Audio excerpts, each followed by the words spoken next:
In sitting down with Carson Wentz last week, I wanted to focus a little more on him and how he has handled the last year. He explained how tough the challenges and restrictions of COVID were in creating continuity, and then compounded with the team's struggles and his personal challenges on the field, it forced him to really evaluate his situation and his approach to the game, creating an altered approach he says he'll carry in to Indianapolis this fall.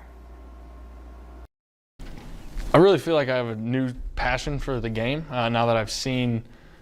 I've been the high, I've been injured, I've been now benched, I've been traded. I've kind of seen a lot in 5 years. And so, whatever the game throws at me, I'm ready. And it's kind of given me a new level of excitement for football. Obviously, I'm excited to be with my former offensive coordinator, Coach Frank Reich. Loved that man to death, and just met a lot of new faces in Indy, and a lot of people that I'm really fired up to play with and play for, and the organization seems awesome. So it's really kind of reinvigorated my passion for the game, and at this point in my life, my career, I'm just kind of surrendering to God that, hey, I'm going to give everything I can for as long as I can, and let the cards fall where they may. You've always been that guy, though. You've always said, God first, and you've always led with your faith.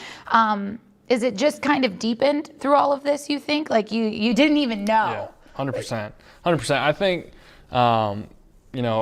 I always talk about my faith and just ultimately surrendering my career, surrendering everything to God. And it's easy to say, don't get me wrong, it's easy to say it.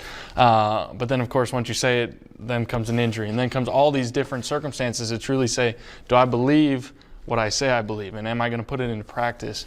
And it definitely has. It's taken my faith deeper, just getting married, having a daughter, those things, but then going through the injuries, going from the highs of the NFL to the lows now, and seeing kind of all of that has really just allowed me to say, all right, God, like this career, it's not mine. I'm a servant of you, and I'm going to do everything I can and be obedient to where you have me, and let the chips, like I said, let them fall where they may.